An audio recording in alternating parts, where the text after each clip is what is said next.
Thanks to Ruhi.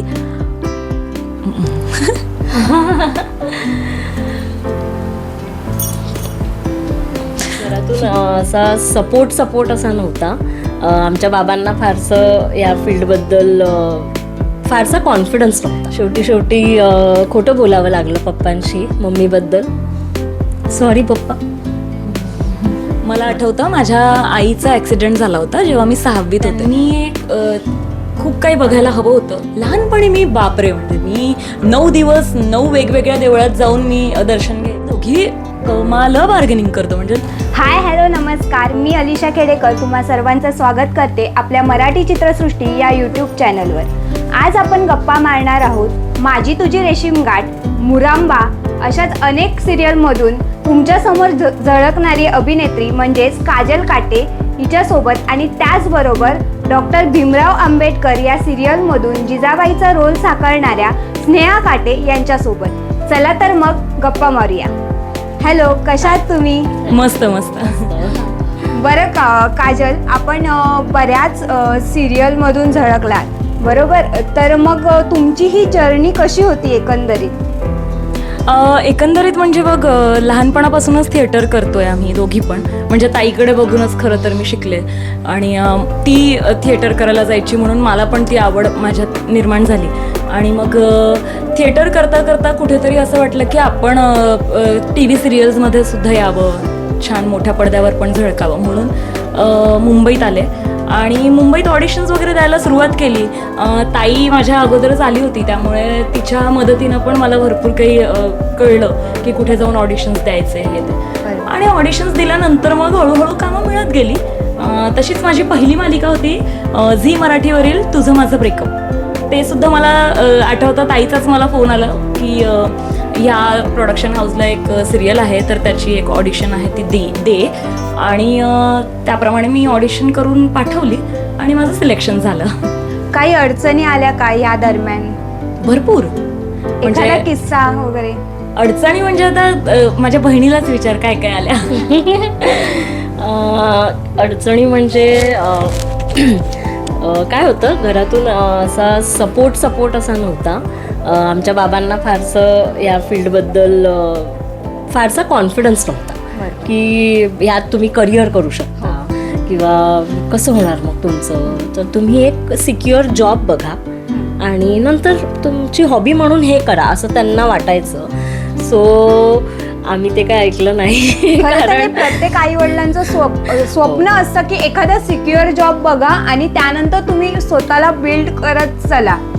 Correct, तसंच होतं त्यांचं सुद्धा. पण ते असतं ना की ही हॉबी म्हणून नव्हतं आमच्यासाठी. हे एक पॅशन की हेच करायचं आहे. कारण थिएटर करून तुमच्यात ती जिद्द आणि निर्माण होते.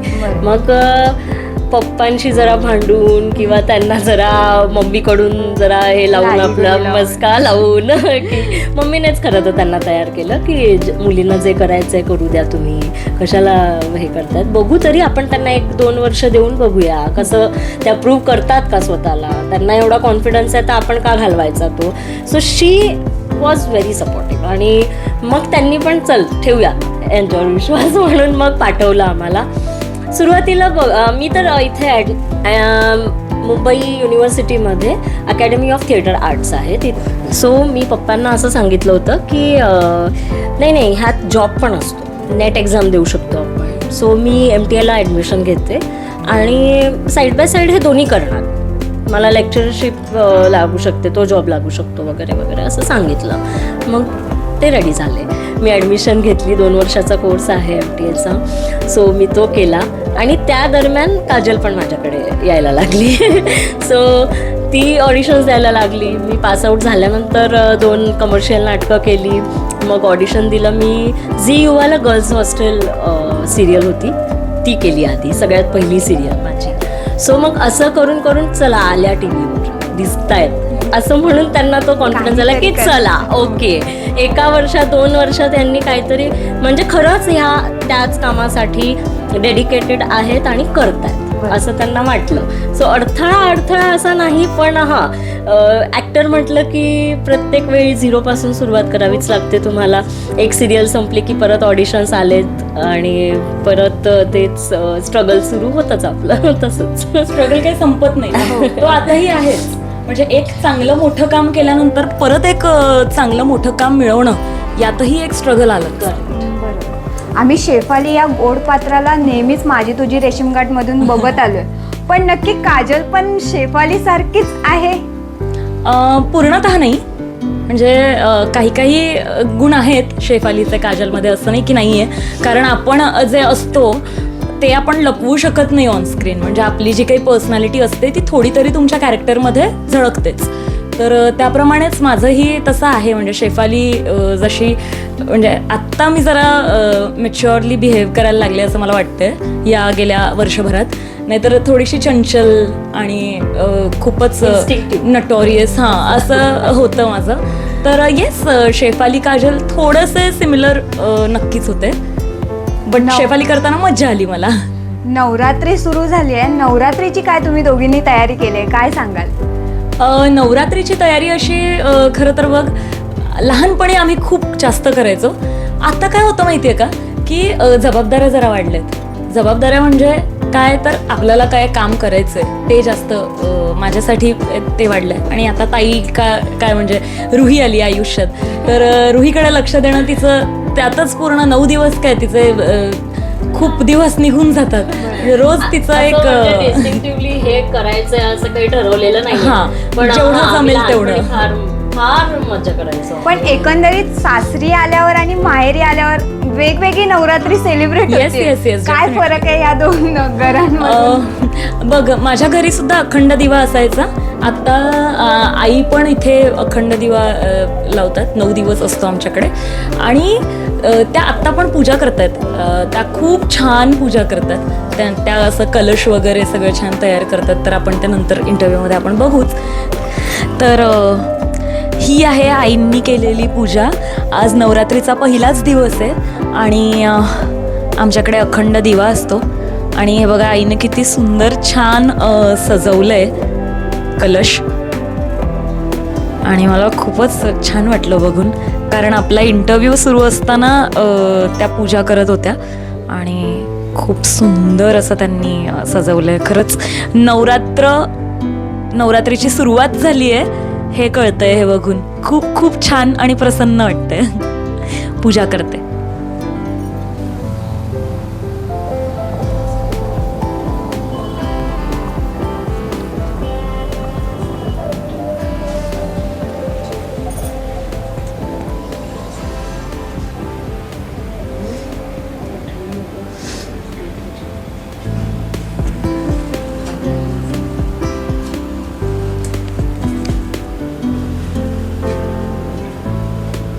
तर येस, इथे थोडीशी वेगळ्या प्रकारची नवरात्र मी बघितली आहे. इथे जास्तीत जास्त दांडिया गरबाकडे जास्त कल आहे लोकांचा.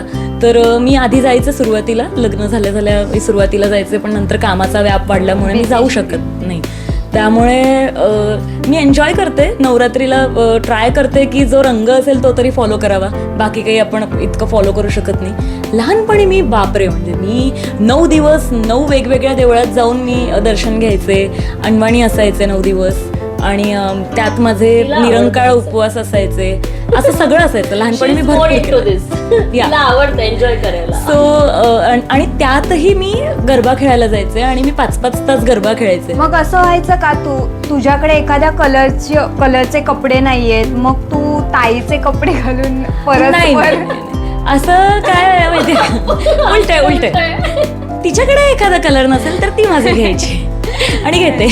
पण तुला एक गंमत सांगते. म्हणजे माझं लग्न झालं किंवा नव्हतं झालं तेव्हा, पण सपोज आता मी वॅकेशन आहे किंवा सुट्ट्या आहेत तर मी घरी जायचे मुंबईतून, आणि ही तेव्हा कॉलेजला असायची. बरं, माझा आता जाण्याचा दिवस आला तर मी हळूच हिचं कपाट उघडणार, काय काय काय काय चांगलं दिसतंय ते सगळं भरणार आणि गायब. बरं ही कॉलेजवरून येणार कधी, तिला कळणार कधी, तोपर्यंत आपण मुंबईला पोहोचलेलो असतो. नाही, मी फक्त स्टेशनवर सोडायला म्हणून लवकर यायचं कधी कधी क्लासेस वगैरे बंक करून. हो. तेव्हा कुठे याची बॅग वगैरे मी शोधून काढणार आहे ना, काय नेलंय काय नाही. नंतर मला कळायचं आणि मग मी खूप ओरडायचं तिला फोनवर की तू माझं मला आणि हे ना म्हणजे तिचे कपडे घेणं ही एक मज्जा असते बहिणींमधली. म्हणजे तू कोणत्याही बहिणींना विचार, ही एकमेकांचे कपडे घालण्याची जी मज्जा असते किंवा एक न सांगता घेणे, ती कमाल असते. आणि नंतर मला खूप आनंद झाला, कारण आधी आम्हाला एकमेकींचे कपडे व्हायचे, नंतर मी खूप जाड झाले आणि ही तेवढीच राहिली, त्यामुळे तिला माझे कपडेच होईना. तर मला खूप आनंद व्हायचा की चला बरं, हिला कपडे होत नाही. नंतर असं झालं की प्रेग्नन्सीमध्ये ती जाड झाली आणि मी जरा बारीक झाले, तर तिचे सगळे कपडे मी घेऊन आले. म्हटलं अब बदला. हो हो हो, सगळे माझे आफ्टर डिलिव्हरी मला जे आधीचे कपडे होते ते व्हायचेच नाही. ही आली एक दिवस, ताई काय काय होत नाही ग तुला, हा चल दे, आता नाही होणार ना तुला. म्हटलं अगं थांब, मी ते बघून तरी कमी होईल. नाही, घेऊन आली. नाही, एक एक एक ती आता परत घेते. माझं ते तो वन पीस तू नेलेला असतो ते आता मला होणार असं वगैरे. आता एक सध्या शॉपिंगचा फॅड आहे, म्हणजे घर बसल्या शॉपिंग करा. बार्गेनिंग खूप कमी लोक करतात, म्हणजे रोडवर जाऊन बार्गेनिंग खूप कमी लोक करतात. तुमच्यापैकी बार्गेनिंग कोण करतं आणि ऑनलाईन शॉपिंग कोण करतं? मला असं वाटतं आम्ही दोघी पण समानच आहोत त्यात. कारण आम्ही बार्गेनिंगमध्ये पण एकदम म्हणजे काय म्हणतात त्याला, आमचा हात पकडू शकत नाही कोणी. आम्ही बँड्राला पण शॉपिंग केलंय, असं नाही. आम्ही सुरुवातीला आम्ही अल्को मार्केट, लिंकिंग रोड सगळीकडे जाऊन, कोलाबा कुठलंच मार्केट सोडलं नाही आम्ही मुंबईचं. आणि आम्ही दोघी कमाल बार्गेनिंग करतो, म्हणजे त्यांना बिचारांना असं वाटतं की नाही देऊन टाका बिचारा. तर आम्ही म्हणजे आम्ही गेलो आणि तो बोलला की हे 1500चं आहे, 200ला देतोस का? बापरे. इथून सुरुवातच 200 direct? 200ला देणार का? तर घेऊनच येतो आम्ही. 1500ची गोष्ट 500 पर्यंत. तर आणि ऑनलाईन शॉपिंग म्हणशील तर आम्हा दोघींनाही वेळ आहे मला वाटतं त्या नाही, मी गोष्टीचं. ऑनलाईन खूप काही नाही करत शॉपिंग, कारण का मला जरा ना ट्रस्ट इश्यू असतो की कापड कसं असेल किंवा प्रोडक्ट कसं असेल. तर ऑनलाईन मी मला जेवढं आठवतं, ऑनलाईन मी फक्त ग्रोसरी वगैरे मागवतेच याच्यावर ना, दॅट्स इट. कपडे वगैरे मला मॉलमध्ये जाऊन किंवा कुठेतरी जाऊनच असं घ्यायला आवडतं. माझं जरा उलट आहे, मला सिरियल चालू असताना मला अजिबात वेळ मिळायचा नाही. सो मी तेव्हा फार ऑनलाईन शॉपिंग केलं आहे. म्हणजे मिंत्राचे रोज असे पार्सल यायचे, मला ऋषिकेश विचारायचं अगं आज काय, अगं आज काय. अरे म्हटलं नाही, ते 1 by 1 येतात रे, असं आज वेगळं नाही मागवलंय. बरं, प्रत्येकाचं असं एक श्रद्धास्थान असतं. तुमच्या बाबतीत तुमचं श्रद्धास्थान कोण आहे? आई बाबा.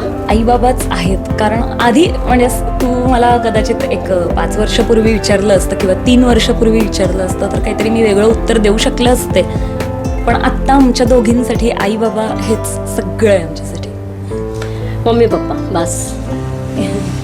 प्रत्येकाच्या आयुष्यात एक म्हणजे आपल्याला प्रत्येकाला एक देवाबद्दलची एक श्रद्धा असते. त्याबद्दल काय सांगाल? तुम्ही कोणत्या देवाला मानता? माझ्या बाबतीत विचारशील तर माझ्यासाठी देव हा एकच आहे.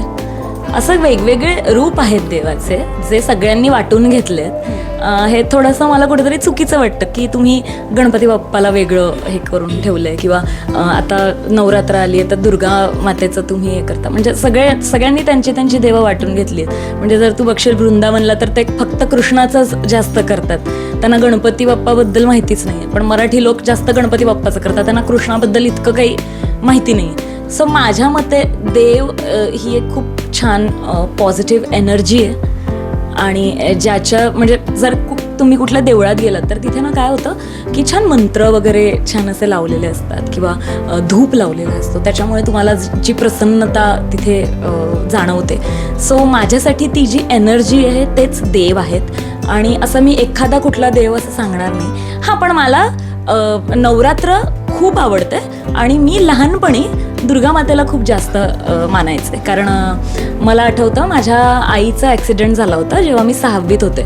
तर तेव्हा नवरात्राच्या जवळपासच तिचा तसा ॲक्सिडेंट झाला होता. सो मी तेव्हा एक म्हणतात ना असं लहान मुलाचं मन जे असतं, तर मी तिथे देवळात जाऊन म्हटलं होतं की माझ्या आईला लवकरात लवकर बरं कर, तिला चालू दे. तर मी 9 दिवस निरंकाळ उपवास करेन, अनवाणी येईन आणि 9 मुलींना मी जेवायला वगैरे बोलवीन घरी. असं सगळं मी ते बोलले होते. तर तेव्हाचं मी सांगू शकते की येस, दुर्गा मातेवरती माझा खूप जास्त विश्वास होता तेव्हा, आणि आत्ताही माझ्या मनात कुठेतरी आहे. माझ्या मते देव हा निसर्गात आहे. निसर्ग संवर्धन करा, त्याच्यात देव मिळतो तुम्हाला, तुमच्यात तो आहे. तुम्ही ठरवलं तर तुम्ही सगळं काही करू शकता. त्यामुळे एक पॉझिटिव्ह एनर्जी, याच्यावरच माझा विश्वास आहे. देव ही संकल्पना मला तरी म्हणजे आता नाही पटत. म्हणजे आधी खूप केलं व्यवस्थित सगळं, पण आत्ता मला असं वाटतं की निसर्ग हा सगळ्यात मोठा देव आहे. त्याचं तुम्ही जेवढं संवर्धन कराल तेवढं चांगलं आहे मनुष्यासाठी. बस. आयुष्यात चढउतार होतात, मग त्या चढउतारांमध्ये एक आपली सक्सेसफुल स्टेज असते. मग ती सक्सेसफुल स्टेज पाहायला आपल्याला आपल्या आयुष्यातली एक महत्त्वाची व्यक्ती एक अशी असते की ती सक्सेसफुल स्टेज पाहायला हवी होती त्या व्यक्तीने. अशा व्यक्तीबद्दल ऑफकोर्स आई बाबा. त्यांनी खूप काही बघायला हवं होतं. म्हणजे ते गेल्यापासून सक्सेस मिळालंय आणि इतकं सगळं घडतंय आयुष्यात, पण त्यांनी काहीच बघितलं नाही. त्यांनी फक्त आमचा स्ट्रगल पिरियड बघितला. आणि त्यांची जी स्वप्न होती की म्हणजे त्यांचं पप्पा माझे नेहमी म्हणायचे की काजलने झी मराठीला काम करावं, तिला झी मराठीच्या चला हवा येऊ दे या कार्यक्रमात गेस्ट म्हणून बोलवावं आणि तिला अवॉर्ड मिळावं, हे त्यांचं फार स्वप्न होतं. कारण का ते जेव्हा बघायचे अवॉर्ड्स तेव्हा त्यांना दिसायचं की अरे किती छान मुली जात आहेत, अवॉर्ड्स घेत आहेत. तर ते म्हणायचे बेटा तुला नक्की अवॉर्ड मिळणार. आणि त्यांचं ते स्वप्न कुठेतरी पूर्ण करायचं ही जबाबदारी ते गेल्यानंतर मला जास्त महत्त्वाची वाटली. आणि मग मी त्यासाठी खूप प्रयत्न केले आणि सलग 2 वर्ष मला शेफालीसाठी बेस्ट कॉमेडी म्हणून अवॉर्ड्स मिळाले. आणि चला हवा येऊ द्याला गेस्ट म्हणून गेले. आणि झी मराठीच्या अवॉर्ड फंक्शनमध्ये सुद्धा मी छान डान्स परफॉर्मन्स वगैरे केलं. तर मला असं वाटतं ते तेवढंच त्यांचं स्वप्न नव्हतं, त्यांचं खूप मोठं होतं. तर अजूनही आम्ही त्यावर वर्क करतोय. पण हे सगळं बघायला ते खरंच हवे होते. कारण मी त्यांना नेहमी म्हणायचे की मला हिंदी सिरियल करायची पप्पा, कारण म्हणजे मराठी ऑफकोर्स करायचं आहे पण मला हिंदी करायची आहे. ते असताना ती हिंदी सिरियल मला मिळाली. त्यांनी ते काम बघितलं आणि त्यांना फार आनंद झाला होता की सुनू तू बघ बोलली होतीस की तुला हिंदी सिरियल करायची, तुला मिळाली आणि तू ती करतेस आणि आम्ही बघतोय, ह्याच्यावर विश्वास बसत नाही आहे आमचा. आणि त्यांना फार आवडायचं, दोघींचं काम त्यांना आवडायचं. आणि ते दोघींसाठी असं म्हणायचे की तुम्ही खूप मोठ्या होणार, खूप पुढे जाणार. आणि त्यांचे आशीर्वाद कुठेतरी आहेत की आज ज्या स्टेजला आम्ही आहोत किंवा काजल जे काम करते, ऋषिकेशसाठी पण इव्हन ते तसंच बोलायचे की आपला ऋषिकेश खूप मोठा होणार बघ तू एक दिवस. आणि घडतंय ते. आणि मला जेवढं आठवतं पप्पा नेहमी म्हणायचे की बेटा आपली ताई बघ, आपल्या ताई कशी वागते, ताई लोकांशी कसं डील करते ते शिकायचं. आणि खूप छान इंडस्ट्रीत तुला काम करायचं, खूप छान आपल्या एका लिमिटमध्ये राहून ते छान काम करायचं. आणि आपलं वागणं हे खूप चांगलं असलं पाहिजे.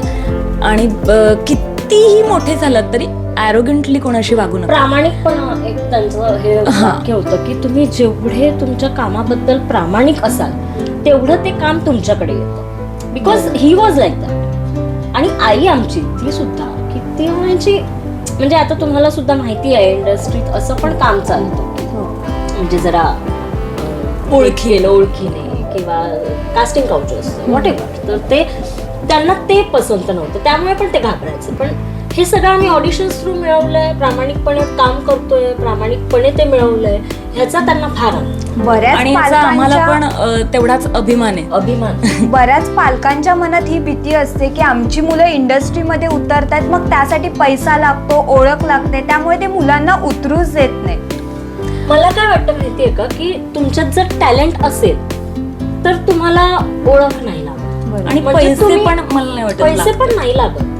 तुम्ही जा ना तिथे जिथे ऑडिशन चालू आहे. आता सुद्धा आम्ही ऑडिशन्स देतो, असं नाही आम्हाला घर बसल्या काम मिळतं. ऑडिशन ही द्यावीच लागते. सो जा ऑडिशन द्या, तिथे प्रूव्ह करा की तुम्ही वेगळे आहात किंवा तुम्ही चांगलं काम करताय इतरांपेक्षा, तर तुम्हाला मिळणार. तुमचं टॅलेंट जर तुम्ही शो केलं ना चांगल्या प्रकारे तर तुम्हाला कामाची कमी नाहीये. आणि जो तुझा मूळ प्रश्न होता की ते काय बघायला असायला हवे होते, तर प्रतीकने म्हणजे माझ्या नवऱ्याने त्याचं स्वतःचं घर त्याच्या 34 वर्षाचं येतो आता फक्त, आणि त्यांनी स्वतःचं घर मुंबईत घेतलंय हे बघायला ते हवे होते. रुहीचा जन्म झाला ते बघायला ते हवे होते. असं प्रत्येक क्षणाला आम्हाला हेच वाटतं की हे बघायला ते हवे होते. कुठेतरी कमी भासते. ऑफकोर्स आई बाबा आहेत ग, तर सगळ्याच गोष्टी. जसं सांगतो, कधी फोटो दाखवतो की हे बघ आमचे मम्मी पप्पा, तर मला ती मध्ये मध्ये अशी विचारते, तुझी मम्मी दाखव आई, तुझी मम्मी दाखव फोनवर. सो आता आम्ही नागपूरला जाणार आहे आणि तिला सांगितलंय की आपण नानीकडे जाणार आहे तर ती खूप एक्साइट आहे की वा आता आपण शी इज व्हेरी एक्साइटेड आणि मम्मीकडे जाणार आहे माझ्या. असं आता तिला नाही ना सांगू शकत आपण असं की ते नाही आहेत, पण she is quite like learning something की तुझी मम्मी दाखव. आता तिला कळलंय की हिची पण एक मम्मी आहे असं. तर असं आहे. दोघींपैकी अन्नपूर्णा कोण आहे?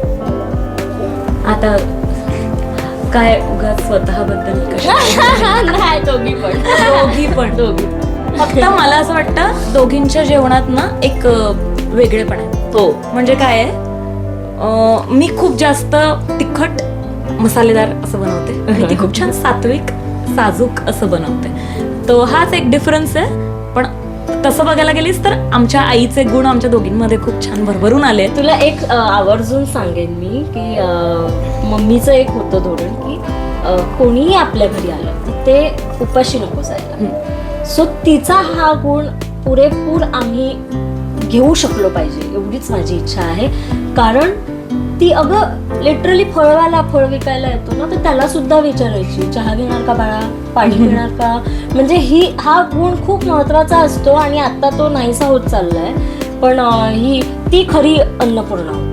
ती कोणालाही उपाशी पाठवायची नाही. आम्ही पण तोच प्रयत्न करतो की कोणाला उपाशी आणि ना पाठवायचं. ते म्हणतात ना, तुम्ही जशा घरात न येता तसंच घर तुम्हाला मिळतंय की नाही हा प्रश्न असतो ना. पण मला हे खूप सांगायला आवडेल की आमची आई जशी अन्नपूर्णा होती आणि ती जसं लोकांना न जेवता पाठवायची नाही, सेम आम्हाला आमच्या सासवा मिळाल्या. Same to same. म्हणजे संजू काकू असू दे किंवा करुणा आई असू दे, दोघीही अन्नपूर्णा. त्या काहीतरी तुम्हाला खायला घालतीलच. रात्री उठून सुद्धा 10 लोकांचा स्वयंपाक करू शकतात एवढा कॉन्फिडन्स आहे आमचा, कारण त्या तशा आहेत. मला असं वाटतं की जेव्हा मला टेन्शनच नसतं, मी कधीतरी पुण्याहून ट्रॅव्हल करून घरी येते तर मला टेन्शनच नसतं की घरी काहीतरी खायला नसेल. ज्या दिवशी आईनं स्वयंपाक केलाय मला माहिती असतं की आपल्याला काहीतरी खायला मिळणार आहे. आणि आम्ही जरा मुडी आहोत, म्हणजे प्रतीक मी आम्ही खूपच मुडी आहोत. आम्ही कधीतरी स्वयंपाक केल्यावर पण म्हणतो की नाही आता खायचं नाही आहे, खूप झालं, डाएट आहे वगैरे. पण तिला माहिती असतं की ही मुलं ना अजिबात म्हणजे अनप्रेडिक्टेबल आहेत. तर त्यांना माहिती आहे की आम्ही कधीतरी असं म्हणू काहीतरी आहे का गं खायला, तर घरात नेहमी काहीतरी जेवायला असतंच. आणि कोणीच आजपर्यंत मी बघितले, मी ताईकडे जेवढ्यांदा गेली आहे किंवा ताई जेवढ्यांदा इथे आली आहे, या दोघी पण आमच्या सासवा कोणालाही उपाशी पोटी जाऊ देत नाहीत. म्हणजे एक तो आग्रह असतो ना, नाही एवढंच तरी नाही लाडू तरी, म्हणजे जे घरात असेल, मग जेवायचं नाही तर एवढं काहीतरी स्नॅक्स तरी, म्हणजे ते आहे. तर वी आर लकी. हां, त्यामुळे आम्हाला आमच्या आईकडनं जितकं शिकायला मिळालं तितकंच आमच्या सासवांकडनंही शिकायला मिळतंय. आणि आम्ही ते होपफुली आम्हाला ते काय म्हणतात पुढे काय म्हणतात ते त्याला कंटिन्यू ठेवण्याची एक. पण अशा सासू भेटायला पण एक नशीब अरे लागतं. हो हो हो, त्या बाबतीत आई वडील फार आमचे सॅटिस्फाईड होते. या बाबतीत तुला सांगते की जाताना सुद्धा त्यांना असं, म्हणजे मम्मी पप्पा जाताना सुद्धा ते वर सॅटिस्फाईड की मुली आपल्या चांगल्या घरात आहेत आणि आईवडिलांना काय हवं असतं, सेफ हँड्स मध्ये आहेत मुली, असं जे एक माहिती असतं. कारण हिचं लग्न झालं, माझं लग्न ते त्यांच्या देखत झालं, ते येऊन गेले आमच्या घरी, बघून गेले सगळं. त्यामुळे त्यांना ते होतं. आणि त्यांना प्रचंड आवडायचे त्यांचे दोन्ही जावई, खूप खूप जास्त. म्हणजे दोघांना आशीर्वाद देऊन गेले आहेत आणि ते त्या बाबतीत निश्चिंत गेले आहेत ते. मला एक सांगायला आवडेल की पप्पांचं नेहमी असं म्हणणं होतं की जावई जे आहेत माझे दोन्ही ते सोन्यासारखे मला मिळाले आहेत. कारण ऋषिकेश पण तितकाच मेहनती आणि प्रतीक पण तितकाच मेहनती. म्हणजे दोघांना तुम्ही जर एकत्र भेटलात ना तर तुम्ही म्हणाल की खूप सिमिलर आहेत यांचे विचार किंवा यांचं वागणं. कारण ते खूप जास्त दोघं पण इतके हार्डवर्किंग आहेत आणि सेल्फ मेड आहेत. म्हणजे आमचे बाबा म्हणायचे की बेटा बाप कमाईवर कधी जगायचं नाही, आप कमाईवरती करून दाखवायचं काहीतरी. आणि मला असं वाटतं की आमच्या दोघांमध्ये म्हणजे ऋषिकेश आणि प्रतीक या दोघांमध्ये तो गुण आहे आणि तो गुण बघूनच कदाचित आम्ही त्यांना लग्नासाठी हो म्हणालो. कारण प्रत्येक मुलीचं स्वप्न असतं की आपला नवरा हा थोडासा बाबांसारखा असावा आणि आपल्या बाबांची थोडी तरी छवी त्याच्यात दिसावी. तर मला तर वाटतं की दोघांमध्ये भरपूर पप्पांसारखे गुण आहेत आणि आम्हाला कुठेच असं वाटत नाही की अरे आपल्या माहेरी तर आपल्याला हे मिळायचं पण इथे हे मिळत नाही, असं कधी बोलायला चान्सच मिळाला नाही, कधीच नाही. आणि ना दोघींनाही सासर असं साजेसं मिळालंय. तिच्या स्वभावानुसार तिचा आहे, माझ्या स्वभावानुसार माझा आहे. म्हणजे मी फार अशी मी शांत आहे जरा. मला वाचन फार आवडतं, मला गप्पा मारायला आवडतात. म्हणजे वैचारिक दृष्ट्या मला प्रगल्भ व्हायला आवडतं, तिलाही आवडतं. पण माझ्या घरी तो एक वारसा आहे आता की वाचन भरपूर, सगळ्यांचं वाचन असतं. म्हणजे कोणत्याही मुद्द्यावर तुम्ही जर का चर्चा करत बसला तर तुम्हाला चांगल्या 4 गोष्टी कळतीलच, हे एक आहे. आणि माझ्या इथे तर पहिली गोष्ट एक गमतीची गोष्ट आहे ही. तर माझ्या सासूबाईंना माझी आई पहिल्यांदा भेटली, आमची लग्नाची बोलणी होती तेव्हा. तर माझी मम्मी नागपुरी भाषेत सांगे ना तिच्या स्टाईलमध्ये, बिट्टू कुठे चांगलं झालं मा, तुला सासू मटकीच मिळाली, नाही तर काय झालं असतं. कारण मला मेकअप करायला वगैरे फार जास्त आवड ना लहानपणापासून. आणि आई पण कमाल मेकअप करतात. त्यांच्या काळात त्यांनी मेकअपचं वगैरे त्यांना म्हणजे अवॉर्ड मिळाले, सो त्या पण मेकअप वगैरे कमाल करतात. सो त्यांचं आणि माझं ना ते एक जुळतं की हां मेकअपमध्ये आणखी काय. किंवा आता साड्या, तर त्यांना पण साड्या अशा वेगवेगळ्या खूप छान आवडतात. ही साडी त्यांची खूप आवडती आहे, ही मी पहिलेच नेसून घेतली. तर त्यांना आमच्या आवडी खूप जुळतात. आणि मेन म्हणजे आमचा स्वयंपाकाचा एक इंटरेस्ट. तर आम्हा दोघींना पण स्वयंपाकात खूप जास्त इंटरेस्ट आहे. तर आमचं ते जुळतं. आणि प्रतीकला आणि मला खूप जास्त असं काहीतरी म्हणजे मॉलमधनंच घ्यायचं, ब्रँडेडच घ्यायचं, ते ब्रँडचं आम्हाला फार जास्त हे. तर आम्ही त्यात आमचं जुळतं. तर ते झालंय मस्त छान सेट झालंय टचवूड. आणि तसंच असावं. Friendship like friend. अरे खूप छान झालंय. म्हणजे दोघींचं पण आपापल्या जागेवर एकदम छान. सांगू का, तुम्ही जर का तुमच्या सासवांबरोबर पण एक फ्रेंडली रिलेशनशिप ठेवलं तर ते तुम्हाला तेवढं सोपं जातं. बरोबर. की ते तुम्हाला नातं बिल्ड करावं लागत नाही, ते आपोआप होत जातं. आणि त्या दोघी टचवूड तशा आहेत. हां, कारण मी माझ्या सासूला कधीच आव नाही केलंय. सुरुवातीला मी त्यांना केलेलं, नंतर मग ती मला म्हणाली की अगं ठीक आहे, असं आहो वगैरे असं करायची गरज नाही. तेव्हापासून मी सुटले, करू इकडे ये असंच म्हणते. आई आणि माझं असं आहे की आम्हाला दोघींना एक्सप्लोअर करायला फार आवडतं, शॉपिंग करायला आवडतं, बाहेर फिरायला जायला फार आवडतं. तर आम्ही रुईला घेतो, दोघीच आमच्या निघतो, आम्ही मस्त फिरून येतो, शॉपिंग करून खाऊन पिऊन यायचं. आणि असंच आमच्या मम्मीकडे पण होतं. सो ते एक आहे. आणि आईचं पण साधं राहणं, एकदम साधी राहणी आहे त्यांची. माझी पण, मला पण फार नटायला नाही आवडत खरं तर. म्हणजे गरजेपुरतं शूट आहे का, ओके मग नटायचं. आज सुद्धा मला काजलने तयार केलं आणि तीच तयार करते मला. माझ्या लग्नात सुद्धा तिने तयार केलं आणि सगळ्याच गोष्टींमध्ये मला फारसं नाही कळत. आताच तू म्हणालीस की तुला नटण्याची, सजण्याची आवड आहे. मग कधी लहानपणी अशी वेशभूषा केली आहेस का, देवीची वगैरे? अरे बापरे, भारत माता. भरपूर म्हणजे तू कायच म्हणशील. मी माझ्या शाळेच्या कल्चरल ऍक्टिव्हिटीज मध्ये एवढी जास्त ऍक्टिव्ह होते. मी प्रत्येक स्किटमध्ये असायचे आणि मला नटायला खूप आवडायचं. मी डान्समध्ये लीड असायचे. मी सगळ्या गोष्ट सांगायची. हिला एकदा भारत माता बनवलं होतं, तर हिने तो सगळा वेश वगैरे घेतला शाळेत. आणि फोटो काढण्याची हिला जी काय प्रचंड आवड. म्हणजे आत्ता सुद्धा ती सेल्फ्या काढत बसते. तेवढं मला नाही येत, म्हणजे me not interested in that. आणि हिचा एक डान्स होता, आय थिंक की फक्त गेटअप होतं त्या गोष्टीचं, भरतनाट्यम डान्स होता. वंदे मातरम डान्स होता. तर बाप रे, हिने त्याच्या आधी स्टुडिओमध्ये जाऊन वेगवेगळ्या पोजेसमध्ये असे वगैरे फोटोज काढले. ते फोटोज अजून आहेत आमच्याकडे, माहिती असतं तर मी घेऊन आले असते तुला दाखवायला. अरे बाप रे. आणि अगं कुठलेही नवीन कपडे घातले, पप्पा चला ना ललित स्टुडिओ, आमचं ते फेमस होतं. पप्पा चला ना माझे फोटो काढायचे. हिला फार होतं तेव्हा, कारण कॅमेराचे मोबाईल्स नव्हते. तर तिला ती आधीपासून आवड आहे. मी घ्यायचे असते गेटअप आणि आत्ता पण मला खूप आवड आहे, पण मला वेळ नाहीये त्यामुळे राहिलं. नाहीतर मी ना ठरवलं होतं की 9 दिवसांचं 9 देवींचे रूप घेऊन छान फोटोशूट करायचं. पण ते मला राहिलं कुठेतरी. पण it's okay, me next year नक्की प्रयत्न करेन की हे कम्प्लीट करायचं फोटोशूट. गरबा दांडियांपैकी कशाला प्रेफर कराल तुम्ही? गरबा म्हणजे इथे आल्यापासून गरबा. मी तिकडे नागपूरला दांडिया खेळायचे, पण इथे आल्यापासून ना गरबा जास्त चालतो इथे. आणि मी कोरा केंद्राला जायचे, माझी नणंद, माझा दीर वगैरे आम्ही सगळे मिळून आम्ही जायचो. मला इतकं आवडतं नाचायला की तुला काय सांगू. डान्स हे माझं पॅशन आहे. डान्स मला गाणं खूप लागलं की पाय आवडतं. थिरकते. अरे म्हणजे मी थांबूच शकत नाही. डान्स फार आवडतो दोघींना, म्हणजे वी आर गुड डान्सर्स. पण तुला सांगते, हिचा जो इंटरेस्ट आहे की ती सगळं कॉस्ट्युम, ज्वेलरी ते सगळं कलेक्ट करणार, घालणार, तयार होणार, जाणार, एवढं पॅशन माझ्यात नाहीये.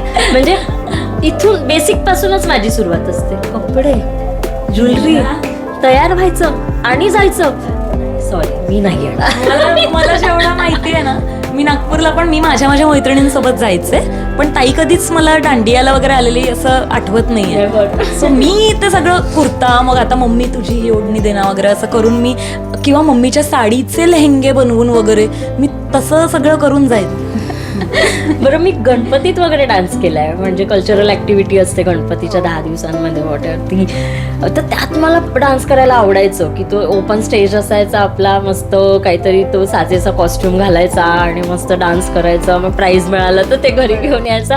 त्याच्यात इंटरेस्ट होता तोपर्यंत. त्याच्यानंतर माहिती नाही, हळूहळू आय थिंक 11वी 12वी आणि त्याच्यानंतर तो तुझं जास्त मग हे झालं. हां, मे बी, कारण BSc ला आय थिंक मी गेल्यानंतर मला मी एकतर बघ पहिल्यांदा थिएटर केलं ते तिसरीतच मी सावित्रीबाई फुलेंचा रोल करायला म्हणून ऑन स्टेज आले आणि तेव्हापासून थिएटर सुरू झालं. सो माझा इकडचा कल कमी झाला आणि नाटकाकडचा कल जास्त वाढला. सो मला ते पण वाटतं की ह्याच्यामुळे मी हे झाले असेल, किंवा कारण नाटकात तुम्हाला जो वेळ मिळतो ऑन स्टेज किंवा त्याच्या प्रिपरेशनसाठी, आणि तो एक कॅरेक्टर तुम्हाला व्हायचं असतं, तर त्यात जास्त इंटरेस्ट होता माझा. आत्ता पण आहे. बरं, सेलिब्रिटी होण्याच्या आधी एक नवरात्री वेगळी होती असेल, आणि सेलिब्रिटी झाल्यानंतर नवरात्रीमध्ये म्हणजे आपण गरबा वगैरे खेळायला गेल्यानंतर आपल्याला 4 लोक ओळखतात. मग तो कसा एक अनुभव असतो बघ. म्हणूनच माझं जरा जाणं बंद झालंय. हेही एक कारण आहे. कारण ना मला आठवतं 2 वर्ष झाली आहेत, मी काळा चौकीच्या याला गेले होते गरबाला. खूप सुंदर असतं, मराठी गाणी असतात सगळी. तर मी तिथे गेले होते आणि मला लोकांनी नाचूच नाही दिलं, मला खेळूच दिला नाही गरबा.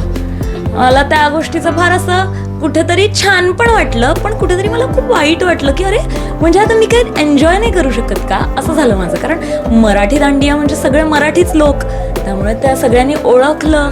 आणि मग ते शेफाली, अरे वा शेफाली इथे, म्हणून ते सगळे माझ्याबरोबर डान्स करायला आले. मला आवडलं, पण कोणी डान्सच करू देईना. म्हणजे मी एक स्टेप कुठे करायला जाते आणि ते मग फोटो हे ते. तर कुठेतरी हा फरक जाणवतो की आधी ना लाईफ कमाल एन्जॉय करता यायची, कुठेच काही टेन्शन नसायचं की नाही आता इथे गेले तर लोक ओळखतील का, किंवा इथे मी असं वागायला हवं की नको, हे काहीच नसायचं. पण आत्ता तसं झालंय आणि त्यामुळे माझं जाणंही खूप कमी झालंय. त्यामुळे मी कोरा केंद्राला जाते, कारण ते मराठी पब्लिक खूप कमी असतं आणि गुजराती लोक जास्त असतात. त्यामुळे मी तिथे कधी कधी जाते. पण येस, थोडा फरक पडतो, नाही म्हटलं तरी. बरोबर. आज जर थँक्यू म्हणायचं झालं तर कोणाला, आणि सॉरी म्हणायचं झालं तर कोणाला? आता ताईला आधी उत्तर देऊ दे त्याचं. Don't get emotional. थँक्यू खरं तर सगळ्यांनाच, की जे आत्ता ह्या क्षणी माझ्याबरोबर उभ्या आहेत. मम्मी पप्पा, त्यांना तर थँक्यू त्यांनी जन्माला घातलं, त्यांनी खूप छान संस्कार केले, त्यांनी खूप छान वाढवलं आम्हाला, की आज आम्ही आमच्या सासरी येऊन सुद्धा आमच्या आईवडिलांसारखाच आमच्या सासू सासऱ्यांचा सांभाळ करू शकतो आहे. सेकंड, थँक्यू माझ्या नवऱ्याला, तो खूप सपोर्टिव्ह आहे. आईबाबांना म्हणजे माझ्या सासू सासऱ्यांना, कारण रुही झाल्यानंतर किंवा त्याच्या आधीसुद्धा ते खूप सपोर्ट करतायत मला.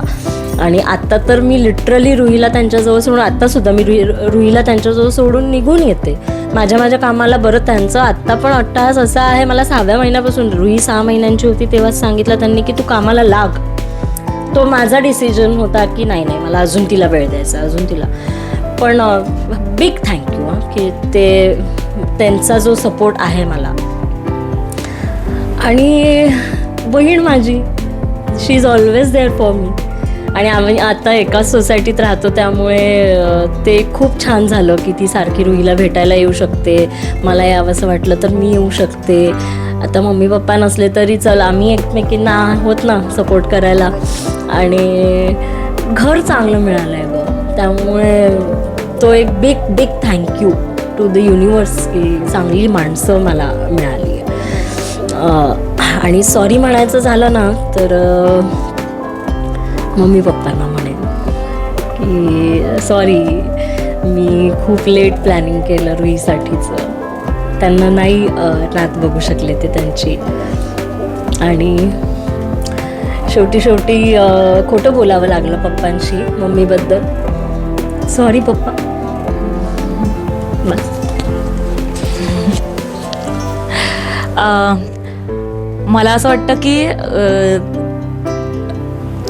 थँक्यू कोणाकोणाला बोलायचं, कारण का थँक्यू म्हणायला माझ्या आयुष्यात खूप लोक आहेत. पहिली गोष्ट तर आईबाबांना, त्यांनी आम्हाला जन्माला घातलं. माझ्या बहिणीला लहानपणापासून तिने मला खूप छान म्हणजे आईबाबांनी जेवढे संस्कार केले तितकेच तिचेही संस्कार माझ्यावर आहेत.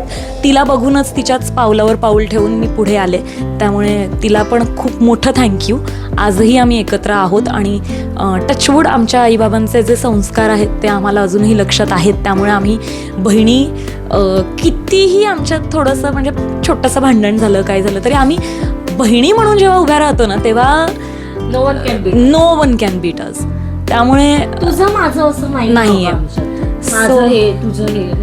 सो मला असं खूप मोठं थँक्यू माझ्या आईवडिलांना, बहिणीला म्हणावं असं वाटतं. दुसरी गोष्ट, खूप मोठं थँक्यू प्रतीकला, आईंना आणि माझ्या सगळ्या रिलेटिव्सना. म्हणजे प्रतीकमुळे, म्हणजे त्याच्याशी लग्न केल्यानंतर जे रिलेटिव्स मला भेटलेत किंवा ज्यांच्याशी संबंध जुळलेत त्यांना खूप मोठं थँक्यू. कारण मला तरी वाटतं मी या इंडस्ट्रीत आहे या गोष्टीचा कुणालाही काहीही त्रास झाला नाही. म्हणजे माझं सासर कोल्हापूरचं आहे, सो त्या माझ्या 5 सासवा आहेत, म्हणजे अशा आईंच्या नंदा.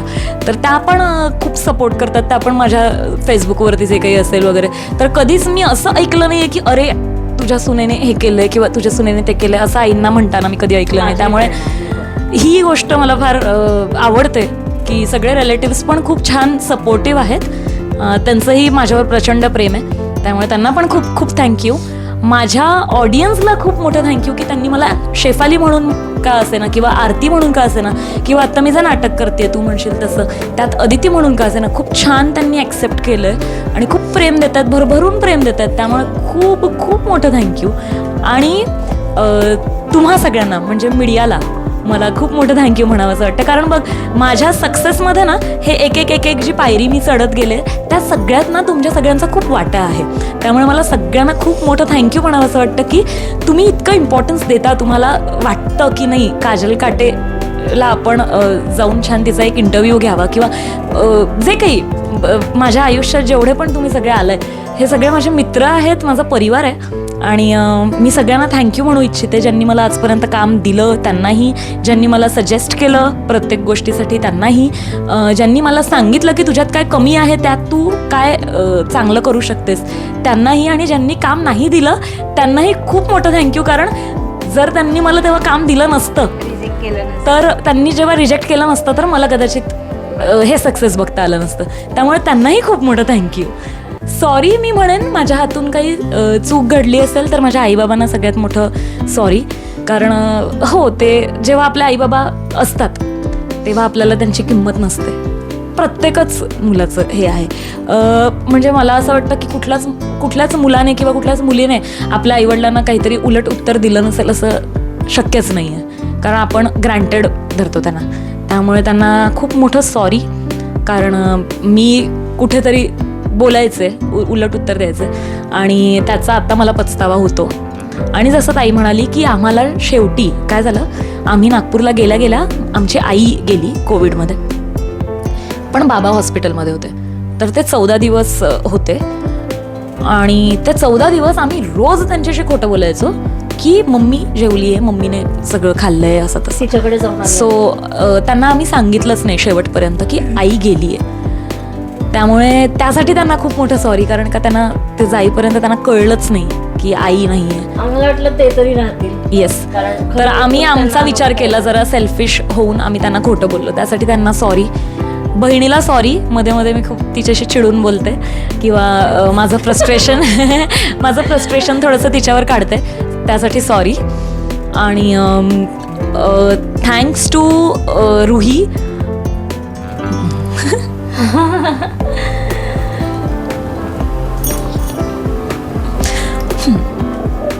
Thanks to Ruhi. ती आयुष्यात आली तेव्हापासून खूप छान वाटलं. कुठेतरी म्हणतात ना, म्हणजे आई बाबा गेल्यानंतर जे खूप मनाला वाटायचं ना, रुही आल्यानंतर कुठेतरी आम्ही विसरू नाही शकत आई बाबांना, पण ना असं छान वाटतं, गुंतलोय आम्ही. त्यामुळे ती आम्हाला हा विचारच करू देत नाही. तर आम्ही आता खरं तर जगतोय की आई बाबांचं प्रेम काय असतं हे आत्ता कळतंय चौघांनाही. म्हणजे रुही जरी स्नेहाताई आणि ऋषिकेशची मुलगी असली तरी सुद्धा प्रतीक आणि मी तिच्यावर तितकंच प्रेम करतो आणि आमचंही नातं तिच्याशी तसंच आहे आई बापासारखं. त्यामुळे आम्हाला म्हणजे प्रतीक आणि मी आम्ही कधी कधी बोलतो ना की अरे बापरे, आई वडील म्हणून किती करायला लागतं ना मुलांचं. तर आम्हाला पण ते कळतंय की यार काय असतं आई वडील हा एक ही किती मोठी जबाबदारी असते. सो थँक्स टू रुही की तिने आमच्या आयुष्यात खूप जास्त आनंद आणलाय. थँक्स टू ताईच्या घरचे काका काकू सगळ्यांना की ते पण खूप छान सपोर्ट करतात. आणि ही खूप आवडते. हां, ऍक्च्युली मी सॉरीवर कुठला पण तिला सगळं म्हणजे ते स्नेहा कशी आहे आपल्याला तशीच काजल. हो.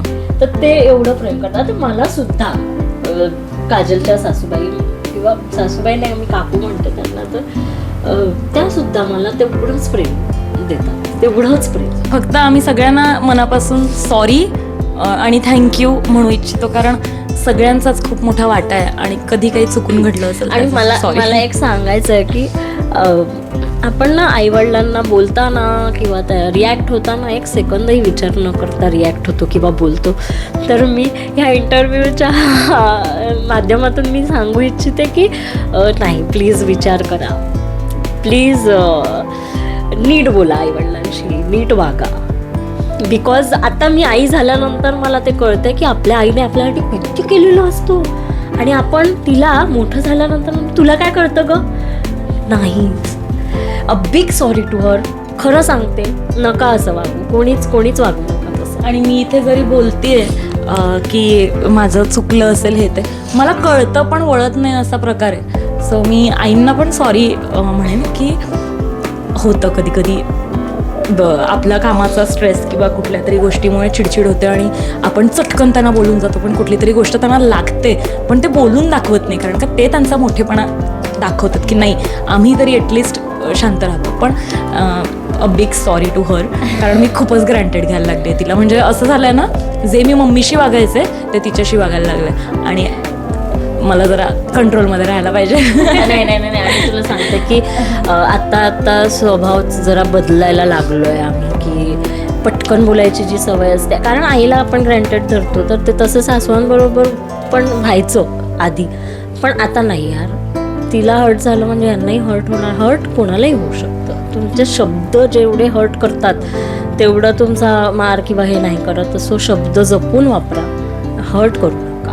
आणि तुला सांगते, आम्हाला आमच्या माहेरी जी बाकीची नाती मिळाली नाही ती सासरी आल्यानंतर मिळाली. म्हणजे सख्ख्या मावशांपेक्षा सख्ख्या मावशा मिळाल्या, काका मिळाले, आणि हे सख्खे नाही आहेत आता आम्हाला, हे सख्खे आहेत. सो हे मी आवर्जून सांगेन की असं जर मिळालं असेल तर ते जपा, हे सोनं आहे, जपा. अलीकडेच एक बदलापूरची घटना घडली, तर त्या बाबतीत म्हणजे त्या संदर्भात एकच बदलापूरची नाहीये, अख्ख्या महाराष्ट्रात किंवा महाराष्ट्राबाहेर कुठेतरी घडत सुद्धा, असेल. हो महाराष्ट्राबाहेर सुद्धा घडते. काय खंत व्यक्त करा? संताप येतो असं काही ऐकलं की, आणि असं वाटतं की आपल्या हातात कायदा नसल्यामुळे आपण काही करू शकत नाहीये. यावर भरपूर सेलिब्रिटीजने व्हिडिओज बनवून टाकले, पण मला असं वाटलं की व्हिडिओ बनवून माझ्या व्हिडिओने त्या मुलीला परत आयुष्य मिळणार नाहीये ना, किंवा जे काही घडतंय ते कुठेतरी थांबणार नाहीये, मला नाही वाटत. कारण इथे काय, आता मला ना शब्द सुचत नाही, इतका संताप येतो हे सगळं ऐकून. आणि खूप बरं झालं त्या माणसाबरोबर जे काही केलंय पोलिसांनी. I am so proud of our police system. लोक म्हणतात कुठेतरी की पोलिसांचे, पण माझे बाबा पोलीसमध्ये होते, मला माहिती आहे त्यांचं आयुष्य काय असतं, त्यांच्या परिवाराचं आयुष्य काय असतं. त्यांनी जे काही त्याच्याबरोबर केलंय ते अगदी करेक्ट केलंय, आणि हाच कायदा असावा. जिथे काही असं काही घडेल तर तिथे त्यांना ऑन द स्पॉट गोळ्या झाडून मारून टाकावं, तेव्हा कुठेतरी मला वाटतं हे कमी होणार. हिंमत कशी होते ग असं काहीतरी वागण्याची? आत्ता मला सांग, शाळा जर का सेफ नसेल तर मुलींना पाठवायचं कसं? मलाही मुलगी आहे, आता भीती वाटते या गोष्टीची. पण तुला सांगू, म्हणजे आता हे खूप लोक बोलतात मुलींना सक्षम बनवा आणि हे सगळं, त्यापेक्षा मुलांना नीट शिकवा. मुलींना सक्षम बनवा म्हणजे प्रत्येक गोष्ट मुलींनी का करायची आहे, किंवा प्रत्येक गोष्ट महिलेनी शिकायची आहे का? मुलांना तसे संस्कार द्या ना. आणि जर का असा एखादा नराधम वागत असेल तर त्याला जागीच ठार करा, त्याला नका ते तुरुंग बिरुंग, त्यांनी काही होत नाही, फाशी बिशी नाही. त्याला इतकी निर्दयी मृत्यू आली पाहिजे किंवा दिली पाहिजे की जेणेकरून दुसऱ्याचा विचार सुद्धा होणार नाही असं वागण्याचा. बरोबर, विचारच आला नको, मनात यायला नको असा. एवढं घाण मारायचं त्या माणसाला. माझा तर आता हा पॉइंट आलाय. काय किती घडतंय, म्हणजे एक एक एक एक कांड होतच आहे. म्हणजे तुम्ही जॉबवर पण सेफ नाहीये यार मुली म्हणून. सेफ नाहीये. प्रत्येक आईच्या मातृत्वाला एक चॅलेंजच मिळाले या मग? निमित्ताने. कसं म्हणजे मुलींना तुम्ही बिंदास घराच्या बाहेर पाठवणार? सो असं मला वाटतं की सेल्फ डिफेन्समध्ये त्या मुलीनेच त्या माणसाला मारून टाकावं तिथे. बिलकुल मी तर हे म्हणेन. जाता जाता प्रेक्षकांना काय सांगशील? आता आम्हाला शेफाली म्हणून पण काजल दिसली आणि आरती म्हणून पण काजल दिसली. अजून कोणत्या प्रोजेक्टमध्ये आम्हाला बघायला आवडेल तुला? एवढंच सांगेन की प्रयत्न सुरू आहेत, बघूया तुमच्या आशीर्वादानं मला काय मिळतं. खूप छान काहीतरी एक कॅरेक्टर घेऊन तुम्हाला सगळ्यांना परत एकदा एंटरटेन करायला नक्कीच येईन. तोपर्यंत माझं नाटक सुरू आहे तू म्हणशील तसं, ते बघायला तुम्ही नक्की या.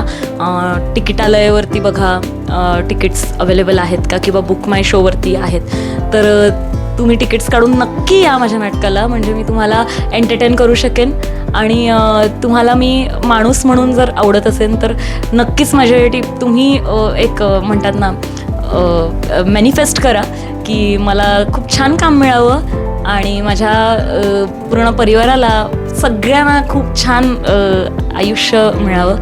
आणि काय सांगू, म्हणजे माझ्यासाठी तुम्हीच सगळं काही आहात. त्यामुळे मी इतकंच सांगेन की मी तुम्हाला तुमच्या आयुष्यातली दुःख विसरण्यात जरा हेल्प करायची, म्हणजे करायचा प्रयत्न करेन आणि तुम्हाला एंटरटेन करेन. Thank you so much. तुम्ही काय सांगाल? हो, आता रुही मोठी झाली आहे त्यामुळे मी पण काम शोधते. मला कामाला सुरुवात करायची आहे आता इनफॅक्ट. सो बघू कसं काय घडतंय. आम्ही दोघी सज्ज होतोय तुम्हाला परत एंटरटेन करायला. थँक्यू. Thank you so much. तुम्ही दोघी बहिणींनी आज खूप कमाल गप्पा मारल्या. तुमच्या दोघींचं पण ट्युनिंग खूप कमाल आहे आणि तुम्ही दोघी पण खूप क्यूट आहात. Thank you so much. तुम्ही आमच्यासोबत आज गप्पा मारल्यात, तुम्ही आम्हाला इतका वेळ दिलात त्याबद्दल thank you so much. Thank you so much. सर्वांना नवरात्रीच्या खूप खूप शुभेच्छा.